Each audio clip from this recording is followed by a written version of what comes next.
Hello guys, আশা করি তোমরা সবাই ভালোই আছো। যদিও গরমটা প্রচণ্ড পড়েছে। তো যাই হোক, তাও আজকে যে ক্লাসটা আমি করাবো সেটা হচ্ছে জাভার ইফ স্টেটমেন্টটা। ইফ স্টেটমেন্টটা নিয়ে আমি সমস্ত কিছুটাই বলবো। দেখো, প্রথমে তোমরা এই স্ক্রিনটা দেখতে পাচ্ছ যে এখানে একটা ফ্লো চার্ট করা আছে। ফ্লো চার্টে এখানে দেখানো আছে কি যে ইফ স্টেটমেন্টটার ফাংশনটা এই ডায়াগ্রামেরটাতে দেখানো রয়েছে। প্রথমে দেখো বা সাইডে তুমি দেখতে পাচ্ছ কি স্টেপ প্রসেস আছে। যে প্রসেসটা হচ্ছে কি যে প্রথমে আমরা কিছু ইনপুট দিলাম, ধরো ইন্টিজার এজ ইকুয়াল টু 18, সেটা ডিসিশনে গিয়ে চেকিং হবে যে সেটা কি যদি 18 এজটা যদি 18-এর বড় হয়, তাহলে যদি ট্রু হয় তাহলে সেটা নেক্সট প্রসেসটা শুরু হবে, মানে ইয়েস হলে। আর যদি ওই কন্ডিশনটা ফলস হয়ে যায় তাহলে সেটা নো হয়ে সেটা বেরিয়ে যাবে। তার মানে কি দাঁড়ালো যে ইফের দুটো ওয়ে আছে। একটা ওয়ে হচ্ছে পজিটিভ ওয়ে, আর একটা ওয়ে হচ্ছে negative way. Positive way means হচ্ছে যদি কন্ডিশনটা ট্রু হয় তবে পজিটিভ হবে, আর নেগেটিভ ওয়ে মিনস হচ্ছে যদি কন্ডিশনটা ফলস হয় তাহলে নেগেটিভ হবে। এটাই হচ্ছে কি ইফ স্টেটমেন্টের কোর কনসেপ্ট। নেক্সট স্টেপটাতে আমি দিয়েছি কি ইফ স্টেটমেন্টের সিনট্যাক্সটা কি আছে না, ইফ লিখে আমরা যেরকম ফাংশন প্যারেন্থেসিস দেই সেরকমই এখানে ফার্স্ট ব্র্যাকেট ওপেনিং ক্লোজিং, তার ভেতরে কন্ডিশনটা দিয়ে কার্লি ব্র্যাকেটের আন্ডারে কোডটা দিতে হবে, মানে স্টেটমেন্টগুলো দিতে হবে। এবার সেটা কোন স্টেটমেন্ট হবে, যেটা কন্ডিশন যেটা ট্রু বা কন্ডিশন যেটা দেওয়া হচ্ছে তার উপর বেস করে সেই স্টেটমেন্টটা কিন্তু ওই কার্লি ব্র্যাকেটের মধ্যে দিতে হবে। যেমন এই নিচে আমি একটা এক্সাম্পল দিয়েছি, যেটা এজ যদি 25 হয় আর ইফ যদি এজটা 18-এর বড় হয় তাহলে কি হবে, ইউ আর অ্যান অ্যাডাল্ট। এইটা হলো একটা, মানে প্রথম 1 নাম্বার পজিশন আমি বললাম ইফের একটা টাইপ, যেটা সিঙ্গেল এফ, অনলি একটাই দেখো এফ আছে। কিন্তু আমার বক্তব্য হচ্ছে এখানে যে যদি এসটা 18-এর বড় না হয়ে যদি ছোট হয় তাহলে যে নেগেটিভ রেজাল্টটা হবে, মানে আমি একটু আগে আমি ব্লক ডায়াগ্রামটাতে দেখালাম কি যে ইফের দুটো ওয়ে, একটা পজিটিভ একটা নেগেটিভ, রাইট? তাহলে পজিটিভ ওয়েটা তো আমার এখানে হচ্ছে, তাহলে নেগেটিভ ওয়েটা কোথায় যাবে? সেটার জন্য পরের ধাপে আমি দিয়েছি, আচ্ছা আগে মাঝখানে এটা একটু দেখে নেই যে কন্ডিশনাল অপারেটরস গুলো একটু দেখে নেই। দেখো কন্ডিশনাল অপারেটরস গুলো কি কি রয়েছে, ইকুয়াল, মানে দুটো ইকুয়াল হলে ডবল ইকুয়াল দেবো আমরা। নট ইকুয়াল মিনস হচ্ছে এক্সক্লামেটরি সাইন, আর equal sign. Greater than less than তোমরা সবাই জানো। গ্রেটার দেন অ্যান্ড ইকুয়াল মানে গ্রেটার দেন ইকুয়াল দিতে হবে, লেস দেন মানে লেস দেন ইকুয়াল দিতে হবে। এইগুলো হচ্ছে কন্ডিশনাল অপারেটর যেগুলো আমাদের ইফ কন্ডিশন স্টেটমেন্টে লাগবে। এরপরে যেটা আমি একটু আগে বলছিলাম যে ওই প্রথমটাতে হচ্ছে একটা ইফের আমি দেখালাম, এবার এফটা যদি নেগেটিভ যায় মানে সেটা নেগেটিভ পোর্শনটা কোথায় যাবে, সেই নেগেটিভ পোর্শনটার জন্য হচ্ছে এইটা যে এলস পার্টটা এখানে অ্যাড করতে হবে। যদি ইফ কন্ডিশনের ভেতরে যদি কন্ডিশনটা ট্রু হয় তাহলে তো ট্রু দিয়ে দিল, আদারওয়াইজ এলসে গিয়ে ঢুকবে, মানে তার নেগেটিভ পার্টটা এলসে গিয়ে ঢুকবে। এটা গেল। এরপরে আমরা আরেকটা আছে যেটা 3 নাম্বার ওয়ে, সেটা হলে কি যে নেস্টেড ইফ করা যেতে পারে, মানে একটা ইফের ভেতরে আরেকটা ইফ, যেটাকে বলা হয় নেস্টেড ইফ। যদি এরকম multiple more than one condition তোমাদের থাকে সেক্ষেত্রে তোমরা নেস্টেড ইফটা অ্যাপ্লাই করতে পারো। কিন্তু এখানে একটা রেস্ট্রিকশন আমি বলবো, যেটা আমি এখানে লিখেছি, যে সবসময় খেয়াল করতে হবে যে যদি অনেকগুলো কন্ডিশন হয় সেক্ষেত্রে নেস্টেড ইফটা অ্যাপ্লাই না করে বেটার হবে কি সুইচ কেস অ্যাপ্লাই করা। এটা গেল প্রথমত এক। 2 নাম্বার হচ্ছে যে কন্ডিশনটা অবশ্যই ক্লিয়ার হতে হবে, কনসাইজ হতে হবে।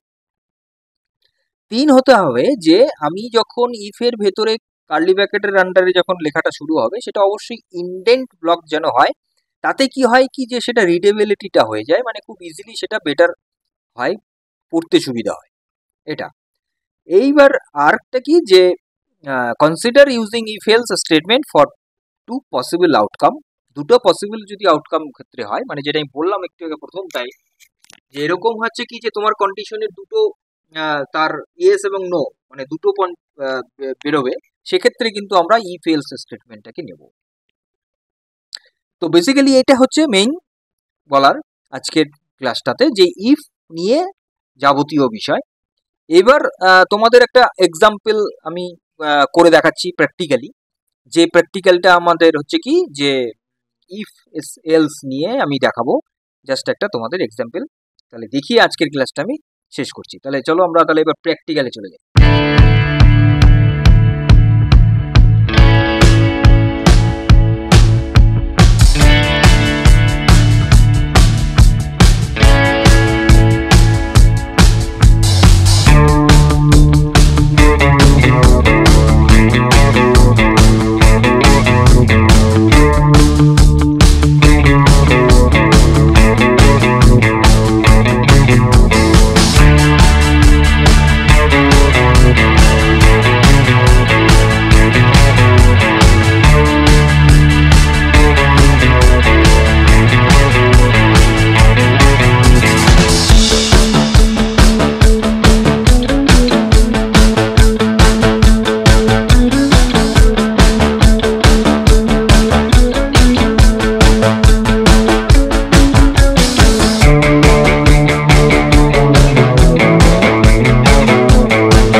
দেখতে পেলে এখানে আমি প্রোগ্রামটাই করলাম।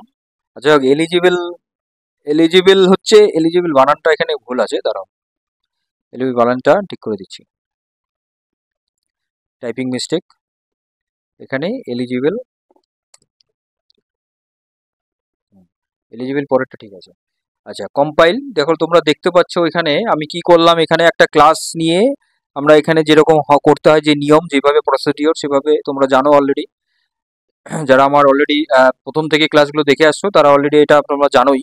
তো এখানে দেখো আমি কি করলাম, ইন্টিজার একটা এজ পার্সন নিয়ে আমি 18 দিলাম। এখানে আমি এটাকে চেকিং করালাম যে সেটা 18 এর বড় কিনা, যদি বড় হয় তাহলে হচ্ছে, যদি এটা ট্রু হয় তাহলে এলিজিবল টু ভোট, আর যদি এটা ফলস হয় তাহলে লিখে দেওয়া যে নট এলিজিবল টু ভোট। আমি যদি এটাকে 18 না দিয়ে আমি যদি এটাকে 17 দেই, তাহলে সেক্ষেত্রে তোমরা দেখতে পাবে এটার কি দাঁড়াচ্ছে, দেখো নট এলিজিবল টু ভোট, এই যে নট এলিজিবল টু ভোট, তার মানে কি, তার মানে দাঁড়াচ্ছে যে ওটা চেকিং হয়ে ওটা ট্রু মানে ফলস এর এলস এর পার্টিকে চলে যাচ্ছে। তাহলে এটাই ছিল হচ্ছে মূলত আজকের ক্লাসে বলার। আজকে ক্লাসটা ইফ স্টেটমেন্টটা নিয়ে পুরোটাই আমি বললাম। এর পরবর্তী নেক্সট ভিডিও নিয়ে খুব তাড়াতাড়ি আসছি, ততক্ষণ তো তারা সুস্থ থাকবে, ভালো থাকবে, মজা থাকবে, আনন্দ থাকবে, আপডেটেড থাকবে, ডিজিটালি তো বটেই, এবং এই পল ইজি অফ ডিজাইন এআই কম্পিউটার লার্নিং সেন্টারের সঙ্গে থাকবে, এবং আমি কিঙ্কর পল আমার সঙ্গে থাকবে। Thank you.